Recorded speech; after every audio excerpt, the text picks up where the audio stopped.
자, 우리가 5월달 맞이했습니다. 참 좋은 계절입니다. 푸른 계절이죠. 예.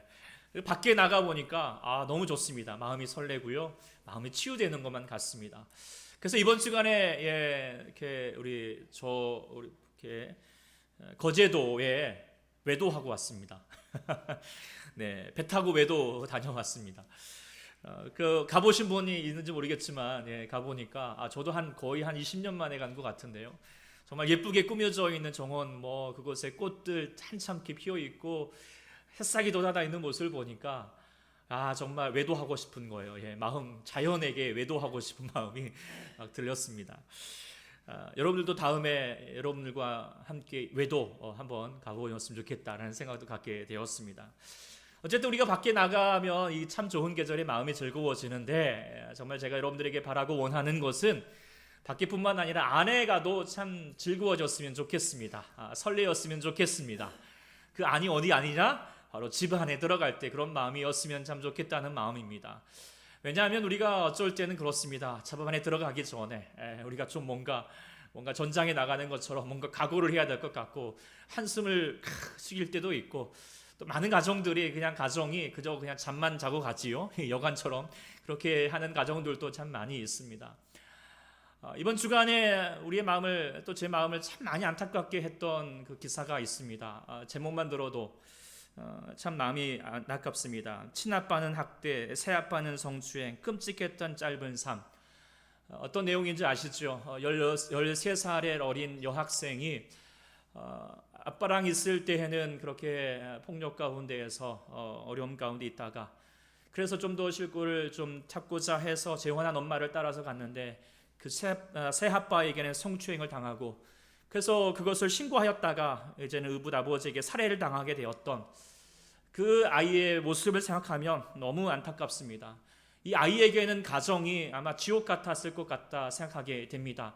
가정이라고 하는 것은 평안함과 어느 것보다도 쉼이 되어야 될 것인데, 이 아이에게는 그 가정은 공포였고 어쩌면 가장 두려움의 장소가 되었을 것이라는 것이죠.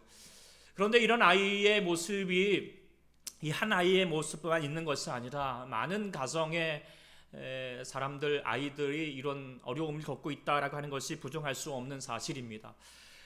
지금 한국 교회의 한국의 아픔이 뭘까? 그것은 근본적으로 가정이 깨어지고 있다라고 하는 것이죠. 이혼율도 참 세계적으로 최고이고, 또 효를 자랑하던 나라가 노인 자살률이 급증하고 있고, 아이들은 가정폭력, 또 학교폭력, 또 입시 경쟁 등에 내몰리면서 부모들은 아이를 정말 사랑으로 대하지 못하고 있고, 또 보면은 성적으로 대합니다. 네. 제가 이제 설교를 준비하면서 어떤 그 영상에 상담가가 이렇게 상담을 하면서 어떤 사춘기 아이를 이렇게 이제 키우고 있는 엄마가 찾아와서 하소연을 하더라는 거예요. 아이가 이렇게 정말 말도 잘 듣고 공부도 잘 했는데 얘가 좀 중학교 들어가면서 이상해지더라는 거죠. 그러면서 혼자서 그냥 멍하게 있는 시간도 있고, 불러도 대답도 안 하고, 짜증도 내면은 당황스럽고 너무 힘들다, 그러면서 혼자 울기도 하고, 그런 모습들을 보고 있으니까 당황스럽다라고 하는 것입니다. 그래서 상담가가 얘기를 했습니다. 그러면 아이에게 지금 제일 문제가 뭐라고 생각합니까? 라고 말했더니 이 아이가, 엄마가 했던 대답이 뭐냐면 성적이 떨어지고 있다고. 성적이 떨어지고 있다고. 이게 제일 걱정이라고. 이게 대한민국 부모들의 현 주소가 아닐까라는 생각, 그래서 깨어지는 가정들이 많은 것이 아닌가라는 생각도 가지게 되었습니다. 하나님은 한 사람 한 사람들을 하나님의 사랑과 기대를 가지고 이렇게 지으시고 한 가정에 이렇게 아이를 보내신 거죠. 그를 통하여서 아이가 잘 자라기를 원하는 마음이 하나님의 마음입니다. 그런데 가정이 그 역할을 하지 못하고 있습니다. 아이의 삶이 우리가 아까 봤던 것처럼 좀 많이 깨어지고 망가져가고 있습니다. 억눌리고 있습니다. 그런데 그 아이의 불행으로만 끝나는 것이 아니라는 것이죠. 그 아이가 그렇게 자라나게 되면 성인이 되어도 여전히 아이입니다. 이것을 성인 아이라고 말하죠. 그래서 나이는 먹었는데, 그래서 또 장가도 들고 가정을 이루었는데 여전히 아이처럼 철없는 행동을 합니다. 자기 욕심만 내고 자기만 아는 모습인 것이죠. 그래서 자기도 불행할 뿐만 아니라 가족도 힘들게 하고, 가족도 아픔을 주고, 또 이렇게 지옥을 만들어가는 그런 다시 반복되는 굴레를 걷게 되는 것이 이 바로 가정의 불행 그리고 자녀들의 아픔 가운데 나타나는 현상입니다. 하나님께서 이런 가정을 절대 원하지 않으셨죠. 하나님께서는 가정을 참 소중히 여기십니다. 그래서 우리가 다시 한번 원하고 바라고 정말 집중해야 될 것이, 정말 말씀을 드리지만 우리 예수 믿는 가정은 누구보다도 행복한 가정이 되어야 된다. 여러분 정말 그렇게 될 수 있기를 소망합니다. 초대교회는 정말 여러분 행복한 가정이 되기를 정말 기도하고 늘 기도하고 있습니다. 그리고 우리가 그것을 위해서 노력을 아끼지 않아야 하겠습니다. 행복한 가정이 되기 위해서 무엇보다 우리 가정이 건강해져야 됩니다. 그리고 자녀들이 행복해져야 합니다. 그리고 신앙으로 양육해야 합니다. 그러기 위해서 우리가 다음 세대를 교회가 잘 감당해야 합니다. 참 요즘 많은 교회 학교들이 없는 교회가 많습니다. 교회 또 아이들이 많이 줄어들고 있습니다. 전도하기도 쉽지 않죠. 옛날에는 뭐 사탕 하나만 줘도 이렇게 아이들이 왔는데 요즘은 안 옵니다. 그리고 말합니다. 교회 가면 재미없다. 재미없다. 정말 재미있는 게 많은 것 같습니다. 그래서 우리 교회가 막 그렇게 핀잔하기보다도 또 우리는 교회가 재밌어져야 할 줄 믿습니다. 아이들에게 특별히 재밌어야 된다라고 하는 생각을 갖고 있습니다. 그래서 여러분들이 이제 지금 아이들 이렇게 예배하고 있지만 아이들 제일 먼저 뭐 하는 줄 아세요? 놀아요. 네. 아이들 게임하거든요. 저희도 했으면 좋겠다는 생각도 같지만 어쨌든 아이들은 그렇습니다. 우리 지금 교사들이 그 아이들 게임을 하기 위해서 매주마다 뭐 색다른 것을 준비를 합니다. 지난주에는 만들기도 하고 오늘은 뭐 또 한다고 그러는데, 어쨌든 정말 여러분들 이 교사들 참 대단한 분들입니다. 자기 자녀도 키우기도 힘든데 이렇게 남의 자식을 이렇게 키우고 있다, 교육하고 있다, 엄청난 노력입니다. 그래서 여러분들 우리 김태현 집사님 또 우리 정우현 집사님 또 전도사님 이렇게 지금 애쓰고 계시는데 우리 하고 있는데 여러분들 꼭 정말 수고하는 마음 꼭 해주시고 업어주시고 하여튼 해줬으면 꼭 고맙겠습니다. 어쨌든 우리 생각해 볼 것이 정말 우리 교회 학교가 부흥되어야 하겠지만 교회 학교만을 통하여서 우리 가정이 회복되는 것은 아닙니다. 가정의 회복에, 자녀들의 회복이 가장 중요한 열쇠는 누구한테 있을까요? 바로 부모한테 있다라고 하는 거 우리가 부정할 수 없을 것입니다. 그 자녀의 교육, 신앙의 교육에 있어 신앙으로 교육하는 거 참 중요합니다. 그것은 여러분의 자녀 그리고 여러분의 나아가서 여러분의 삶과 가정을 위해서라는 것이죠. 미국의 네브라스카 대학교가 이제 인간개발과 가정연구부에서 가정에 대해서 특별히 행복한 가정이 왜 행복할까라고 하는 것에 대해서 한 40년 동안 걸쳐서 많은 조사와 또 역학 조사를 했다고 합니다. 그러면서 몇 가지 특징들이 있더라라고 말하는데, 우리가 잘 아는 것처럼 그 가정에는 감사하는 말들이 참 많더라, 대화도 많더라, 그리고 또 함께하는 시간도 많고, 또 어떤 어려움이 있을 때 가족끼리 서로 연합하여서 희망적으로 긍정적으로 그것을 풀어가려고 노력하더라라고 하는 것도 있고요. 그런데 눈에 띄는 게 뭐냐면, 이제 미국이어서인지 모르겠지만 행복한 가정들의 특징 중 하나는 또 뭐냐면 신앙생활을 참 건강하게 잘 하더라라고 하는 것이 또 하나의 특징이라는 것이죠. 왜 이렇게 신앙생활, 예수 믿는 가정이 행복한 가정 이루어갈 수 있을까? 물론 꼭 그런 것은 아니겠지만 그래도 대부분의 많은 가정들이 그렇게 이루어가고 있는 것은 무엇일까? 그것은 가정의 원조가 하나님께 있기 때문인 줄 믿습니다. 바로 가정을 세우신 분은 바로 우리 부모가 아니라 하나님이시라고 하는 것이죠. 그것이 바로 성경을 통하여서 오늘 강조하고 있는 바입니다. 우리가 이제 창세기 1장, 2장이 창조의 사건을 이야기하고 있는데 눈여겨볼 수 있는 것이 뭐냐면 저 광대한 저 우주 만물을 창조하신 이야기가 1장에 걸쳐서 이야기하고 있는데, 그런데 2장에 한 장에 걸쳐서 한 인간의 존재와 그리고 가정을 이루어가는 모습들을 한 장에 걸쳐서 다시 이야기해 주고 있습니다. 이것은 무엇을 얘기하는 것일까요? 하나님의 창조의 핵심은 가정에 있다라고 하는 것을 우리가 또한 눈여겨볼 수 있겠습니다. 그리고 또 하나 이제 우리가 눈여겨볼 수 있는 것이 뭐냐면, 그럼 그 가정의 핵심은 누구냐? 누굴 것 같아요? 바로 부모 이전에 부부라는 아빠? 누군 아빠라고 지금 얘기하고 있습니다. 물론 아빠도 중요하지만요, 부부입니다. 부부 간의 관계가 중요하다는 거예요. 왜 그렇죠? 이게 성경의 지금 분량을 보면 압니다. 부부 간에 아담과 하와가 같이 어떻게 연합되어 가는 모습을 보여주고 있죠. 그래서 행복한 가정을 이루기 위해서 부부가 행복해져야 합니다. 어떻게요? 아담이 말했던 것처럼 어떻게 해요? 너는 내 뼈 중에 뼈요, 살 중에 살이다라고 하는 닭살 돋는 멘트들을 자주 할 수 있는 가정. 여러분 어떤 그런 가정 그렇게 할 수 있죠. 그래야지 여러분의 가정이 행복한 가정이 될 줄 압니다. 그런데 저놈의 왼수 저 인간 저러게 되면은 가정은 깨어지기 시작한다는 것입니다. 먼저 부부가 건강해져야 됩니다. 사랑으로 연합되어야 할 줄 믿습니다. 그리고 나서 연합되는 그 부부의 모습을 통하여서 아이들을 양육해 간다라고 하는 것을 생각하게 되는 것입니다. 오늘 이제 우리가 부부를 통하여서 오늘 우리 어린이 주일을 맞아여서 여러분이 부부로서 또 부모로서 한 가정을 어떻게 이뤄갈 것인가 오늘 말씀을 통하여서 다시 묵상해 볼 수 있기를 소망합니다. 우리가 이 찬송의 말씀을 통하여서 우리가 알아야 될 자녀 교육의 근본적으로는 하나님께서 자녀들의 창조자이시고 참 부모다라고 하는 사실을 우리가 깨달아야 한다라고 하는 것이죠. 우리를 지으시고 창조하신 분은 하나님이시다라고 하는 것은 우리가 부정할 수 없는 사실일 것입니다. 그리고 그렇다면 우리 자녀들도 하나님께서 지으신 것이죠.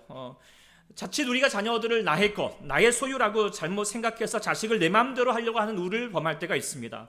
내가 나아서, 내가 아파서, 내가 지금 고생해서 기른 자식이니 내 마음대로 내 뜻대로 하는 것이다 라고 생각한다면 올바른 생각이 아닐 것입니다. 내게서 태어났다 할지라도 그 생명은 내가 만든 것이 아니잖아요. 하나님께서 허락하신 것이잖아요. 그리고 나에게 위탁하였다라고 하는 거, 그러면 우리는 청직이다라고 하는 사실을 기억해야 하겠습니다. 그렇다면 우리가 우리의 자녀를 하나님의 방법과 하나님의 뜻으로 양육해야 하겠습니다. 하나님의 자녀 교육에 대하여서 여러 가지 소견도 참 많죠. 그렇지만 그 모든 정답은 하나님의 말씀 가운데 있다라고 하는 거 기억해야 하겠습니다. 바로 말씀과 기도로서 양육해야 합니다. 무엇보다도 하나님을 아는 아이로, 하나님을 믿는 아이로 키워야 하겠습니다. 이게 중요합니다. 하나님이 우리의 진짜 부모님이라면, 그런데 이 아이가 하나님을 알지 못한다 하면 마치 이 아이를 내가 빼앗는 거라고 말할 수도 있겠죠. 도둑질하는 것이겠죠. 이 아이가 하나님을 아는 자녀로 키워야 할 줄 믿습니다. 그러면 하나님께서 이 아이를 정말 잘 키워주실 줄 믿습니다. 그래서 우리가 자녀를 하나님의 아이라고 생각하면 정말 막중한 책임감이 들겠죠. 그런데요, 또 말씀드리고 싶은 것은 책임감 있게 키우시되 너무 책임지지 하지 말라는 것입니다. 무슨 말인가 하려면 너무 잘하고 싶은 마음, 너무 완벽하게 키우고 싶은 마음이 들면 어느샌가 나의 욕심이 생기고 또한 그것이 자녀들에게도 또한 자신에게도 악영향을 줄 때가 많다라고 하는 것입니다. 예를 들어서 사춘기 아이들을 본 부모들이 조급한 마음이 생기잖아요. 그래서 이것저것 행동을 고치고자 하잖아요. 그러다 보면 서로에게 스트레스가 쌓일 수밖에 없다는 것입니다. 그럴 때에는 이렇게 생각해야 됩니다. 이 아이는 누구 아이다? 하나님의 아이다라고 하는 것이죠. 하나님의 아이이면 누가 키우신다? 하나님이 키우시고 하나님이 책임져 주실 것이다 라고 하는 그런 마음으로 한 발자국 물러나야 하겠습니다. 그런 여유를 가지고 아이를 바라보게 되면 아이를 더 사랑스럽게 바라볼 수 있을 뿐만 아니라 하나님께서 이 아이를 차근차근 만들어 가시는 우리가 볼 수 있게 됩니다. 저도 아이를 양육하면서 이걸 참 많이 깨닫게 됩니다. 저도 사실 이제 상처 많은 가정에서 태어났기 때문에 부족한 또 성인 아이 같은 모습들이 있습니다. 부모로서 연약한 모습들이 참 많이 있습니다. 그런데 제가 그럴 때마다 지금 이렇게 아이들이 자라고 있는 모습 보면은 결코 제가 무엇을 해서 이 아이가 이렇게 키워졌다라고 하는 것이 뭐 이렇게 할 수가 없습니다. 말할 수가 없습니다. 결국 누가 키우셨다? 하나님께서 양육하셨기 때문에 이 아이를 정말 하나님께서 복되게 키우셨구나라는 생각을 정말 갖게 됩니다. 여러분의 자녀도 그렇게 될 줄 믿습니다. 그래서 여러분 하나님께 나의 자녀가 나의 것이 아니고 나의 자녀가 아니라 하나님의 내게 맡기신 자녀이다. 그리고 나의 자녀의 부모는 하나님이시다라고 하는 사실을 늘 우리가 기억하는 저희가 되기를 소망합니다. 두 번째 우리가 기억해야 될 것은 우리가 이 자녀를 키우실 때 하나님의 방법대로 창조해 내야 된다라고 하는 것이죠. 하나님께서 세상을 창조하실 때 어떻게 창조하셨습니까? 바로 말씀으로 창조하셨습니다. 그렇다면 우리가 자녀들을 어떻게 창조해낼까요? 어떻게 만들어갈까요? 어떻게 지어낼까요? 그것은 여러분이 밥 준다고 되는 것이 아니라 무엇보다도 말씀으로 창조되어야 된다라고 하는 것입니다. 그것이 사람입니다. 바로 우리 여러분의 언어로 아이들을 창조해야 됩니다. 부모들의 말은 힘이 있습니다. 자녀들을 부모의 말을 통하여서 살리기도 하고 또한 죽이기도 한다라고 하는 것이에요. 그래서 여러분의 자녀들을 향하여서 축복의 말씀을 자주 할 수 있기를 소망합니다. 살리는 말을 해야 합니다. 칭찬하는 말을 합니다. 그래야지 자녀들이 정말 예쁘게 자라나게 된다라고 하는 것이죠. 그리고 또한 우리는 하나님의 말씀으로 자녀를 양육해야 할 줄 믿습니다. 세상의 지식이 사람을 세우지 않습니다. 말씀의 꼴이 결국 사람을 세웁니다. 아브라함 링컨에게 가장 중요한 유산은 어머니의 성경책이었던 것처럼 여러분의 자녀들에게 가장 중요한 유산은 하나님 말씀, 바로 그 말씀을 다시 한번 가르치는 일, 그리고 또 전하는 일일 줄 믿습니다. 그런 면에서 이번 이제 정말 말씀으로 가훈을 세우는 거 정말 중요하다는 생각을 가지게 됩니다. 예. 어쨌든 꼭 여러분들 잘 묵상하여서 아이들과 함께 더불어서 또 하여튼 이 말씀으로 우리 가정에 세워가자라고 하는 거 뜻있는 시간 될 수 있기를 소망합니다. 세 번째로 생각할 것은 하나님의 창조물처럼 우리가 자녀를 키울 때 다양성 있게 창조해야 한다라고 하는 것이죠. 하나님의 지으신 이 세계를 보십시오. 얼마나 다양합니까? 얼마나 다양한 동식물뿐만 아니라 꽃 하나를 보더라도 모양 하나를 보더라도 각각 제각기 다릅니다. 그런 것처럼 자녀들도 내 배에서 자라났지만 어때요? 참 다릅니다. 쌍둥이도 다 다른다고 하지 않습니까? 네. 닮은 듯하지만 저희 자녀들도 보면은 닮은 듯하지만 참 다릅니다. 그래서 김밥을 만들어도 따로따로 만들어줘야 됩니다. 한 해 것은 이렇게 좀 채워줘야 되고 한 해는 치즈를 빼줘야 됩니다. 그리고 계란 후라이를 하더라도 한 해는 좀 안숙을 하고 한 해는 이렇게 하는 식성이 달라지기도 하고 성격도 다르고 닮은 듯하면서 다른 게 자녀들의 모습인데 그게 왜 그럴까요? 하나님의 창조물이기 때문이죠. 하나님의 작품이기 때문이죠. 찍어내듯이 우리 가운데 주어진 존재가 아니라 하나님께서 고이고이 계획하셔서 정석껏 빚으신 하나님의 작품일 줄 믿습니다. 그렇기 때문에 다릅니다. 고유한 모습이 있습니다. 그 다름을 가지고 여러분들이 다름으로 대할 수 있기를 소망합니다. 여러분과 다를 수 있습니다. 그러나 하나님께서 왜 이 아이를 이렇게 만드셨을까? 하나님의 작품으로 보시고 작품으로 여러분을 잘 인정하시고 잘 키우실 때 이 아이가 아름답게 창조될 줄 믿습니다. 네 번째 기억해야 하는 것은 뭐냐면 우리가 자녀를 잘 떠나보내야 된다라고 하는 것입니다. 오늘 본문 24절 우리가 본문 읽었던 말씀 보면은 사람이라는 존재가 하나님 안에서 그리고 부모를 통하여서 어떻게 양육되어 가는 것을 단계적으로 보여주고 있습니다. 오늘 본문 보면은 남자가, 그렇죠? 남자 부모 말하는 건 아니죠. 다 모든 존재, 여자도 마찬가지겠죠. 부모를 떠나여서 그 아내와 합하여서 둘이 한 몸을 이룰지니라. 이 말씀을 보면은 한 자녀가 세 단계 부모를 통하여 세 단계 과정을 거치게 된다라고 하는 것이죠. 떠난다라고 말하면 떠나기 전에 함께하는 첫 번째 단계가 있고 그 다음에 두 번째로는 떠나는 단계가 있고 세 번째로는 떠나서 그 아내, 그러니까 배우자, 남편과 아내를 만나는 그래서 그 배우자와 하나 되는 단계가 있다라고 하는 것을 깨닫게 됩니다. 첫 번째 단계는 어느 단계일까요? 뱃속에서 아이를 임신할 때부터 해가지고 태어나서 영유아기를 거쳐서 아마도 아동기까지는 바로 부모와 함께하는 시간일 것입니다. 떠나지 않죠. 네, 함께해야 합니다. 그래서 이때 부모가 해야 될 가장 중요한 역할은 뭘까요? 함께하는 겁니다. 함께하는 거.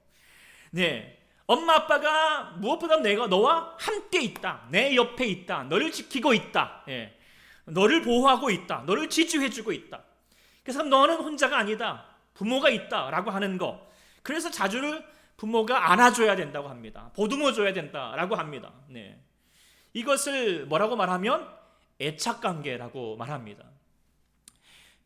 해리 할로우라고 하는 심리학자가 이제 이에 대해서 좀 실험을 한 게 있습니다.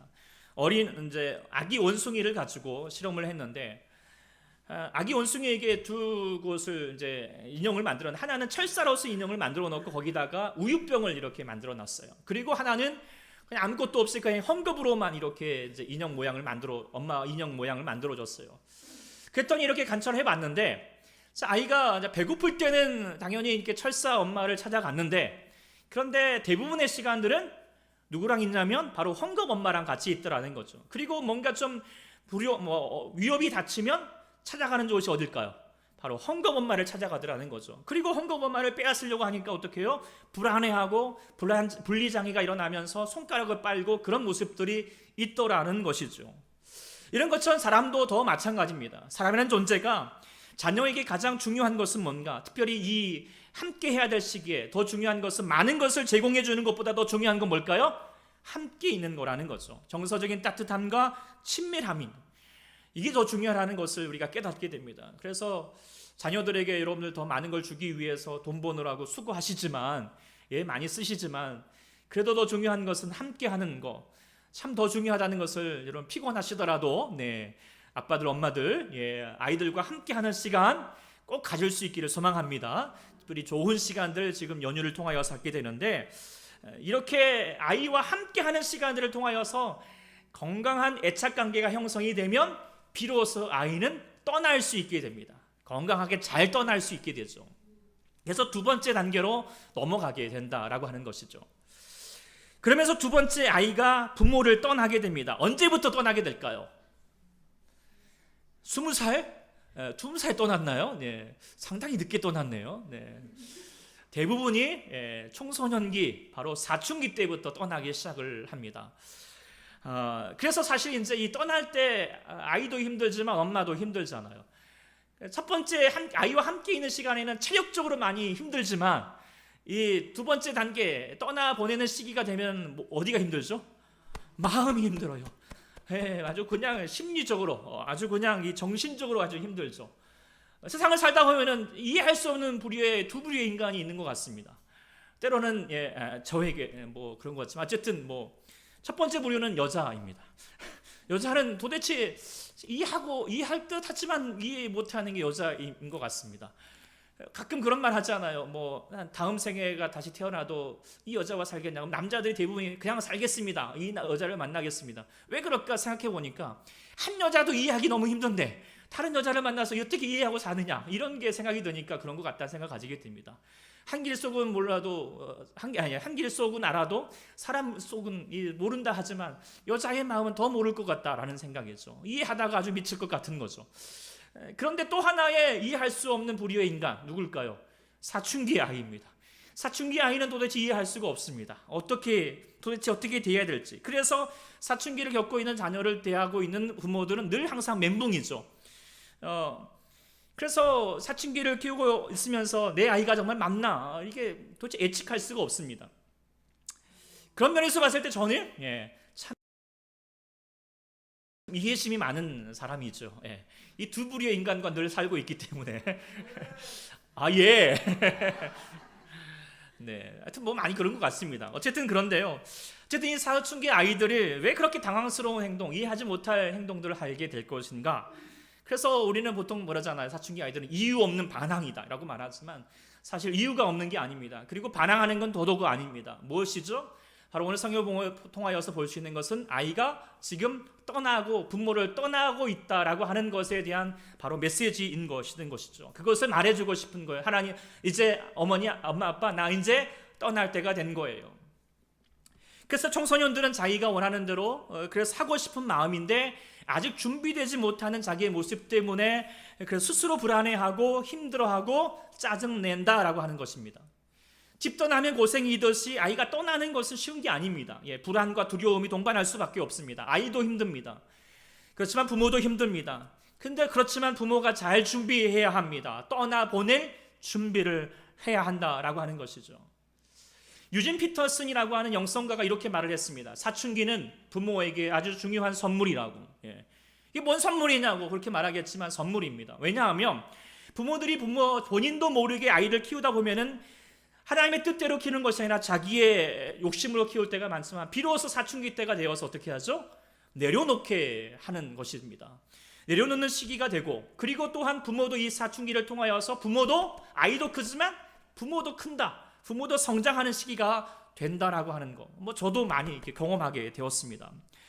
우리가 구약에 아니면 성경에 이렇게 이야기들, 인물들을 보면은, 한 가정의 내용들을 보면은 성경에 왜 이런 인물들이 모습이 있나 이런 생각도 많이 들고, 특별히 가정을 보면은 이런 콩가루 집안이 있나 이런 생각을 가질 때가 참 많습니다. 우리가 아는 것처럼 아담도 죄 짓고 나니까 마누라 막 서로 핑계대고 이렇게 하기 바쁘죠. 하여튼 비겁하게 행동을 하죠. 노아도 자녀들 앞에서 술 먹고 추태를 부렸죠. 또 아니면 아브라함은 자기 마누라 팔아먹죠. 여러 가지 인물도 다 그렇잖아요. 특별히 딱 보면은 자녀들을 정말 잘 양육한 그 신앙의 인물이 있나요? 딱히 생각나는 사람이 별로 없어요. 그만큼 더 자녀들을 잘 키우지 못한 믿음의 선배들도 참 많았습니다. 이런 이야기를 보면은 한심하다는 생각보다도 저는 이게 위로가 됩니다. 왜 그럴까요? 자녀 교육은 어때요? 쉬워요? 어려워요? 참 어렵잖아요. 우리가 안다고 되는 게 아니잖아요. 신앙의 선배들도 안다고 된 게 아니라는 것이에요. 자녀 교육의 박사라고 잘 키우지 않는다라는 거 다 알고 있습니다. 그러면서 우리가 부족하지만 어때요? 우리가 하나님 안에서 믿음으로 그 자녀를 잘 양육해야 할 줄 믿습니다. 왜냐하면 우리가 이 땅 가운데서 감당해야 될 여러 가지 사명이 있겠지만 가장 중요한 사명은 뭐냐? 우리 자녀를 잘 양육하는 것이라는 것이죠. 그것은 우리가 사회에서 성공하더라도 우리가 자녀 교육에 실패하면 그의 인생에 실패될 수밖에 없잖아요. 여러분의 정말 사명감을 가지고 살아가지만 여러분의 자녀를 사명감을 가지고 다시 한번 키워낼 수 있기를 소망합니다. 그러려면 제일 중요한 게 뭐냐면 여러분들이 자녀를 잘 떠나보내야 된다는 거예요. 그리고 잘 준비되어야 된다라고 하는 거, 성경을 통하여서 우리가 깨닫게 됩니다. 특별히 우리가 성경을 볼 때 지난번에 우리 계속 봤던 것처럼 요셉의 이야기를 좀 보면은 야곱과 요셉은 이제 부정적인 이야기죠. 잘 떠나보내지 못한 부모의 모습을 통하여 섞여드는 어떤 아픔들입니다. 요셉은 아빠 야곱에게 너무나도 소중한 자녀였잖아요. 그래서 품 안의 자녀였고 예지중지했고 이걸 떠나보낼 수가 없죠. 떠나보내고 싶은 마음도 없습니다. 그러니까 계속 품에 품고 있다가 어떻게 하죠? 그렇게 살아서는 절대 요셉의 삶을 살지 못하니 하나님의 뜻을 이룰 수 없으니 어찌 보면은 하나님께서 그를 떠나보내게 했다라고 해도 과언이 아닐 것입니다. 그리고 떠나서 그는 비로소 요셉 본연의 삶을 하나님의 뜻의 삶을 살게 되었고 또한 그를 통하여서 가정이 치우다기 시작을 하는데 야곱도 어떻게 합니까? 그 또 다른 사람 또 떠나지 못하는 그 베냐민도 붙들고 있다가 결국에는 떠나보내면서 그때서야 비로소 그 가정이 회복되어 갔다라는 것을 치유되더라는 것을 우리가 볼 수 있게 되었습니다. 떠나보내야 됩니다. 이에 반하여서 잘 떠나보낸 부모의 모습을 우리가 알 수 있는 바가 있는데 그것은 바로 모세의 어머니, 바로 누구죠? 요게벳을 통하여서 우리가 알 수 있습니다. 물론 그 요게벳이 떠나보내고 싶어서 떠나보낸 건 아니잖아요. 이제 바로가 폭정에 의해서 이렇게 산에 아이가 태어나면 강물에 던져서 죽여버리라. 그런 말 때문에 더 이상 이 아이를 품에 키울 수가 없죠. 그래서 떠나보낼 수밖에 없었습니다. 그런데 이 떠나보낸 과정을 통하여서 참 우리에게 귀중한 메시지를 던져주고 있다라고 하는 것을 우리가 깨닫게 되는데 그것이 이제 우리가 여러분 며칠 전에도 우리가 좀 묵상했던 것처럼 뭐죠? 그 요게벳의 노래라고 하는 거 여러분 이제 어제도 미리 좀 드렸는데 그리고 맥서 묵상하셨겠는데 요즘 이게 참 신기한 게 이 찬양이죠. 네. 못 들어보신 분을 위해서 그 요게벳의 이 노래가 CCM 찬티에서 정말 아직도 몇 주 동안에 이렇게 1위를 하고 있습니다. 왜 그럴까 생각해 보면은 그만큼 이 부모로서 이게 정말 소중하구나라는 것을 깨닫고 참 많이 공감이 되기 때문이 아닐까라는 생각입니다. 제가 다시 한번 여러분을 향하여서 다시 한번 이 가사를 한번 들려보고 들려드리겠습니다. 그리고 어떻게 내가 떠나보내야 될지 한번 묵상해 볼 수 있기를 소망합니다. 작은 갈대의 상자 물이 새지 않도록 역청과 나무 진을 칠했네. 어떤 마음이었을까 그녀의 눈에 눈물이 흐르고 흘러 동그란 눈으로 엄마를 보고 있는 아이와 입을 맞추고 상자를 덮고 강가에 띄우며 간절히 기도했겠지. 정처 없이 강물에 흔들흔들 흘러내려가는 그 상자를 보며 눈을 감아도 보이는 아이와 눈을 맞추며 주저앉아 눈물을 흘렸겠지.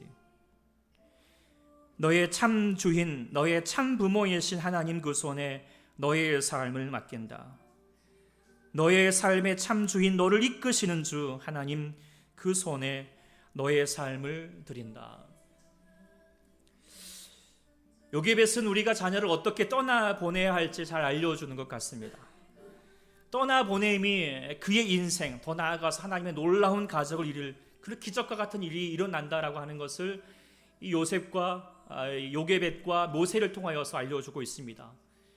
요게벳이 모세를 떠나보냈기 때문에, 그렇기 때문에 그 모세의 기적과 하나님의 구원의 역사가 비로소 시작될 수 있었다라고 하는 거 우리가 깨닫게 됩니다. 우리의 자녀도 마찬가지인 것 같습니다. 사춘기를 우리가 보내면서 이젠 우리가 이 아이를 떠나보낼 때입니다. 그런데 그리고 우리 알아야 될 것은 하나님께서는 여러분들이 가지고 있는 계획보다도 더 방대한 계획을 가지고 이제 이 아이를 만들어가고 인도해 간다라고 하는 것입니다. 그리고 여러분 꼭 믿음 가지십시오.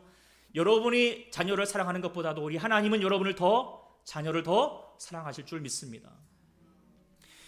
그렇지만 우리가 떠나보내기 전까지 우리는 해야 할 게 있습니다. 먼저 해야 될 것은 우리가 갈대의 상자를 만들어야 됩니다. 마음의 갈대의 상자이죠.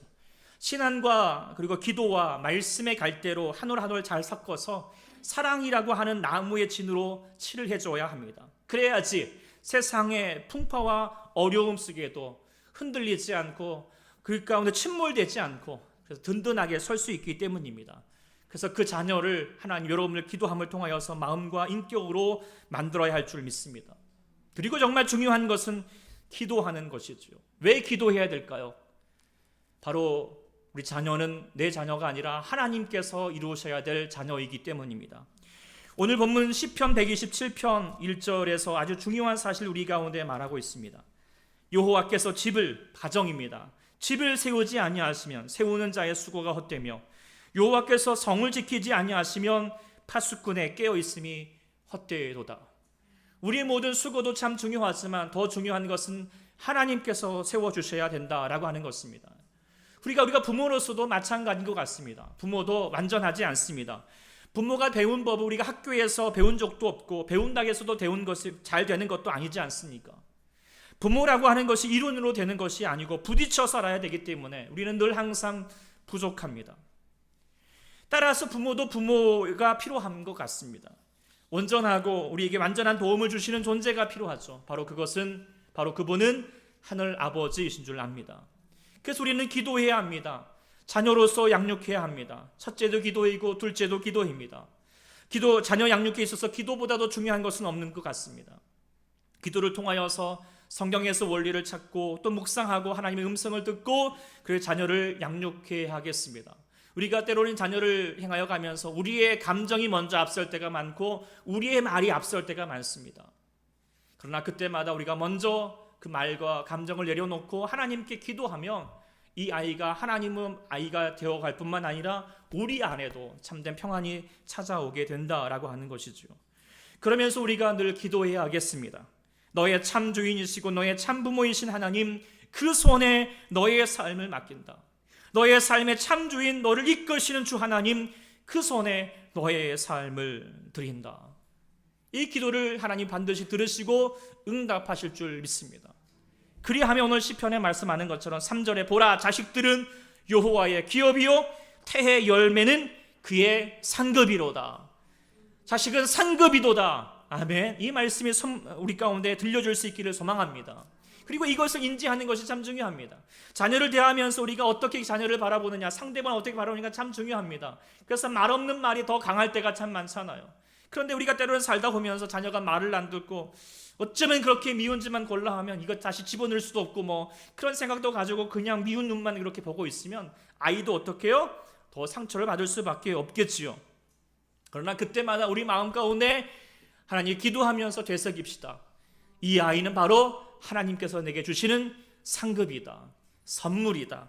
그 마음 가지고 나갈 수 있기를 소망합니다. 짐이 아닙니다. 선물입니다. 우리가 오늘 이제 우리 아이들도 오늘 어린이날이라고 해서 선물을 줍니다. 그리고 여러분들 또 아이들에게 선물 주잖아요. 장난감도 주죠. 그러면 장난감 가지고 뭐 하나요, 아이들이? 그것 갖고 놀잖아요. 우리도 마찬가지입니다. 우리가 이제 자녀 교육을 할 때 많은 전문가들이 가장 중요하게 여기는 것이 뭐냐? 특별히 함께 있을 때 떠나 보내기 전에 해야 될 것 중요한 게 뭐냐면 선물을 받았으면, 귀한 아이를 선물로 받았으면 뭐 해야 될까요? 갖고 놀아야 돼요. 갖고 논다는 같은 놀이가 중요합니다. 아이들과 놀이가 어떤 것보다도 자녀를 잘 떠나보내게 할 수 있는 좋은 정말 시간이라는 것을 우리가 깨닫게 됩니다. 물론 기도하고 말씀으로 보는 것도 참 중요하지만 또한 여러분들 아이들과 즐거운 시간 꼭 보낼 수 있기를 소망합니다. 그래서 여러분들 오늘 이제 내일 해서 내일까지 해서 있는데 아이들과 정말 중요한 시간, 재밌는 시간 꼭 보내시고 또 여러분들 우리가 교회가 되면 또 우리 자녀들과 함께 우리가 같이 우리 교 안에서 다른 것보다도 행복하게 노는 시간을 좀 만들어 보려고 합니다. 어쨌든 잘 노시기 바랍니다. 잘 오셔서 우리가 행복한 가정을 이룰 수 있기를 소망합니다. 그리할 때 우리 하나님께서 우리 자녀들을 행복으로 만들어 가실 것입니다. 말씀을 맺겠습니다. 5월은 가정의 달입니다. 우리 가정이 정말 행복해야 합니다. 축복의 장소가 되어야 하겠습니다. 그리고 우리 자녀들이 축복의 아이가 되어야 하겠습니다. 그러기 위해서는 먼저는 우리 하나님이 자녀들의 참 부모이시다라는 사실을 기억하시고 하나님의 방법대로 말씀으로 양육하시고 하나님의 창조물처럼 다양하게 창조하실 때 무엇보다도 여러분들 자녀를 잘 준비하여서 떠나 보낼 수 있기를 소망합니다. 그러나 우리가 부모가 된다는 건 참 어렵습니다. 마음처럼 되지 않습니다. 아이들이 아플 때 내가 더 아프고 아이들이 말을 안 듣면 마음이 복잡한 것은 부모의 마음입니다.